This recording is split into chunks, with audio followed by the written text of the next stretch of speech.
1. Harry Potter and the Philosopher's Stone. Chapter 1. The Boy Who Lived.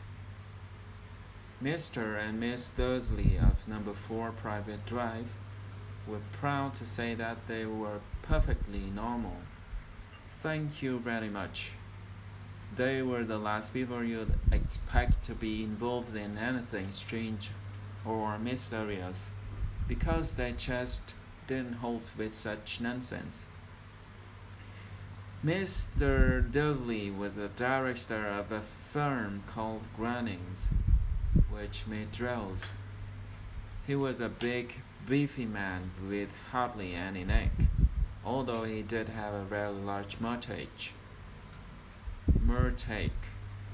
Miss Dursley was thin and blonde and had nearly twice the usual amount of neck, which came very useful as she spent so much of her time crawling over garden fences, spying on her neighbors. The Dursley had a small son called Dudley, and in their opinion, there was no finer boy anywhere. The Dursley had everything they wanted, but they also had a secret, and their greatest fear was that somebody would discover it. They didn't think they could bear it if anyone found out about the Potters. Miss Potter was Miss Dursley's sister, but they hadn't met for several years. In fact, Miss Dursley pretended she didn't have a sister, because her sister and her good-for-nothing husband were as undurslyish as it was possible to be.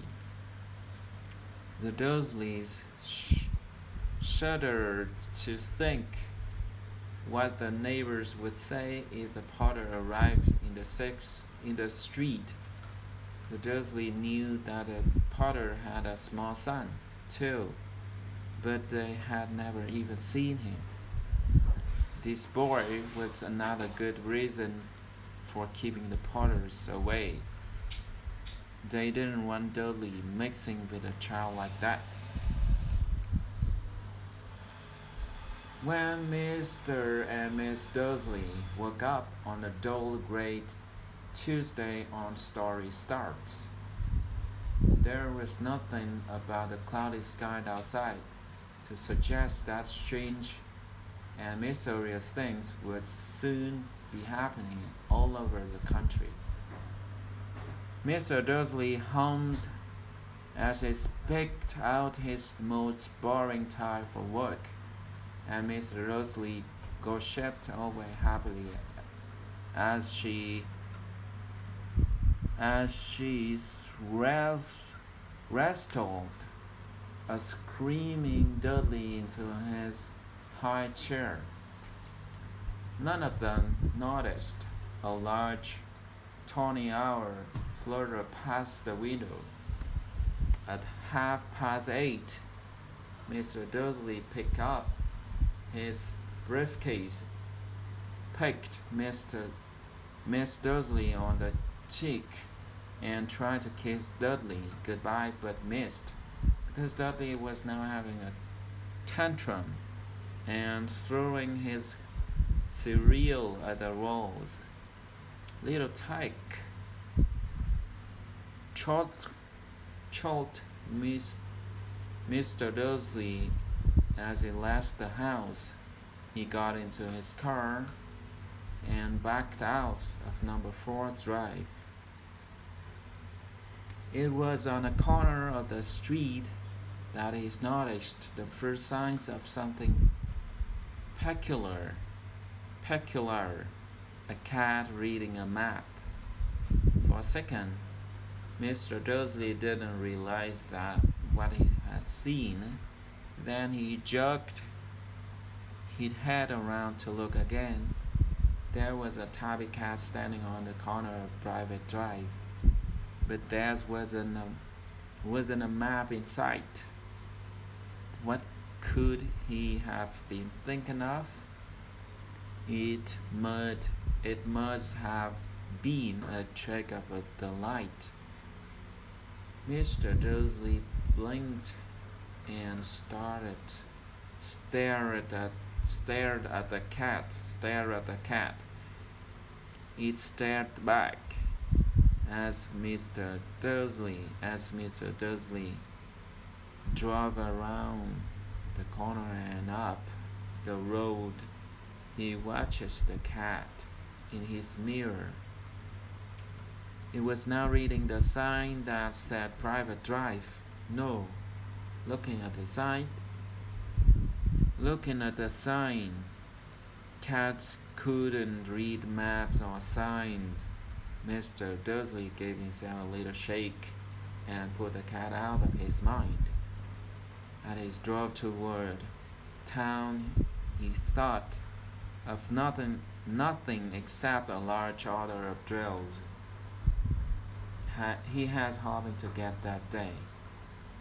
But on the edge of town, drills were driven out of his mind by something else. As he sat in the usual morning traffic jam, he couldn't help not noticing that there seems to be a lot of strangely dressed people around. Dressed people about, people in cloaks. Mr. Dursley couldn't bear people who dressed in funny clothes. The get-ups you sure on young people. He supposed this was some stupid new fashions. New fashions.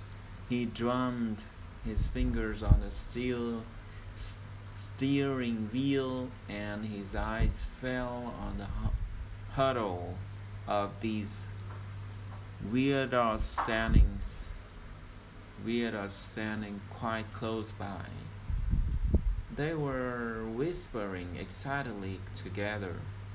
Mr. Dursley was enraged to see that a couple of them weren't young at all. Why, that man had to be older than he was and wearing an emerald green cloak. The nerve of him. But then it struck Mr. Dursley that this was probably some silly stunt. These people were obviously collecting for something. Yes, that would be it. The traffic moved on a few minutes later. Mr. Dursley arrived in the Grunnings parking lot, his mind back on drills. Mr. Dursley always sat in his back to the window in his office on the ninth floor. If he hadn't, he might have found it hard to concentrate on drills that morning. He didn't see the owls swooping past in broad daylight, throw people down in the street did. They pointed and gazed open mouthed as hour after hour overhead. Sped overhead. Most of them had never seen an owl even at night time. Mr. Dursley, however, had a perfectly normal, owl-free morning.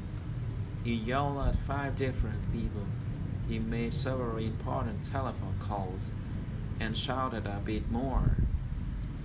He was in a very good mood until lunchtime, when he thought he stretched his legs and walked across the road to buy himself a bunch from the bakery.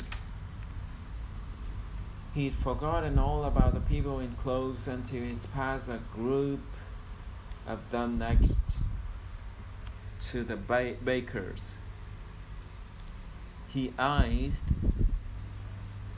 them angrily as he passed. He didn't know why, but they made him uneasy. This bunch was whispering excitedly too, and he couldn't see a single collecting tin. It was on his way back past them, clutching a large dark donut, donut in a bag, that he caught a few words of what they were saying. The Potters. That's right. That's what I had. That's what I heard. Yes, their son Harry. Mr. Dursley stopped dead. Fear flooded him. He looked back at the whispers as if he wanted to say something to them, but thought better of it. He dashed back across the road, hurried up to his office, snapped in his secretly not to disturb him, seized his telephone, and had almost finished dialing his home number when he changed his mind. He put the receiver back down and stroked his mustache, thinking no. He was being stupid. Potter wasn't such an unusual name. He was sure there was a lot of people called Potter who had a son called Harry. Come to think of it, he wasn't even sure his nephew was called Harry. He'd never even seen the boy. It might have been Harvey or Harold. There was no point in worrying Mr. Dursley. She always got so upset at any mention of her sister. He didn't blame her if he had a sister like that. But all the same, those people in cloaks. He found it a lot harder to concentrate on drills that afternoon, and when he left the building at 5 o'clock, he was still so worried that he walked straight into someone just outside the door. Sorry, he grunted as the tiny old man stumped and almost fell. It was a few seconds before Mr. Dursley realized that the man was wearing a violet cloak. He didn't seem at all upset at being almost knocked to the ground. On the contrary, his face split into a wide smile, and he said in a squeaky voice that made passers-by stare, "Don't be sorry, my dear sir, for nothing could upset me today. Rejoice, for you know who has gone at last. Even moguls like yourself should be celebrating this happy day." And the old man hugged Mr. Dursley around the middle and walked off. Mr. Dursley stood rooted to the spot he had been hugged by a complete stranger. He also thought he had been called a muggle. Whatever that was, he was rattled. He hurried to his car and set off for home, hoping it was imaginary things, which is which he had never hoped before, because he didn't approve of imagination. As he pulled into the driveway of number 4, the first thing he saw, and it didn't improve his mood, was a tabby cat he spotted that morning. It was now sitting on his garden wall. He was sure it was the same one. It had the same markings around his eyes. "Shoo!" said Mr. Dursley loudly. The cat didn't move. It just gave him a stern look. Was this normal cat behavior? Mr. Dursley wondered. Trying to pull himself together, he let himself into the house. He was still determined not to mention anything to his wife. Miss Dursley had a nice, normal day. She told him over dinner all about Miss Next Door's problem with her daughter and how Dudley has learned a new word, won't. Mr. Dursley tried to act normally. When Dudley had been put to bed, he went into the living room in time to catch the last report on the evening news. And finally, both watchers everywhere have reported that the nation's owls have been behaving very unusually today. Although the owls normally hunt at night and are hardly ever seen in daylight, there have been hundreds of sightings of these birds flying in every direction since sunrise. Experts are unable to explain why the owls have suddenly changed their sleeping pattern. The newscaster allowed himself a grin. Most mysterious and now over to Jim McGruffin with the weather. Going to be any more showers of owls tonight, Jim? "Well, Ted," said the weatherman, "I don't know about that, but it's not only the owls that have been acting oddly today. Viewers as far as a pass as Kent, Yorkshire, and Dundee have been phoning in to tell me that instead of the rain I promised yesterday, they've had a downpour of shooting stars. Perhaps people have been celebrating bonfire night early. It's not until next week, folks, but I can't promise a wet night tonight."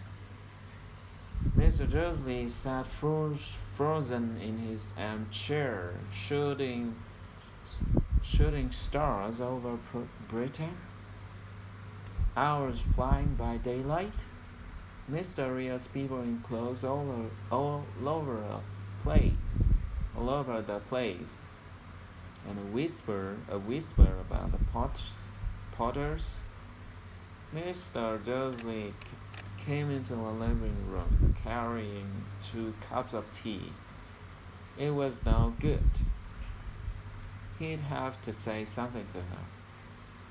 He cleared his throat nervously. "Petunia, dear, you haven't heard from your sister Leslie, have you?" As he had expected, Mr. Dursley looked shocked and angry. After all, they normally pretended she didn't have a sister. "No," she said sharply. "Why?" "Funny stuff on the news," Mr. Dursley mumbled. "Owls shooting stars, and there was a lot of funny-looking people in town today." "So?" snapped Miss Dursley. "Well, I just thought, maybe It was something to do with, you know, her crown. Miss Dursley shut her teeth through pursed lips. Mr. Dursley wondered whether he dared tell her he'd heard the name Potter. He decided he didn't dare. Instead, he said, as casually as he could, "The son, he'd be about Dudley's age now, wouldn't he?" "I suppose so," said Miss Dursley stiffly. "What's his name again? Howard, isn't it?" "Harry. Nasty, common name, if you ask me." "Oh, yes," said Mr. Dursley, his heart sinking horribly. "Yes, I quite agree." He didn't say another word on the subject as they went upstairs to bed, while Mr. Dursley was in the bathroom. Mr. Dursley crept to the bedroom window and peered down into the front garden. The cat was still there. It was staring down Private Drive as though it were waiting for something. Was he imagining things? Could all this have anything to do with the Potters? If it did, if it got out that they were related to a pair of, well, he didn't think he could bear it. The Dursley got into bed. Mr. Dursley fell asleep quickly, but Mr. Dursley lay awake, turning it all over in his mind. His last comforting thought before he fell asleep was that even if the Potter were in vogue, there was no reason for them to come near him, and Mr. Dursley, the Potter, knew very well what he and Petunia thought about them and their kind. He couldn't see how he and Petunia could get mixed up in anything that might be going on. He yawned and turned over. It couldn't affect them. How very wrong he was.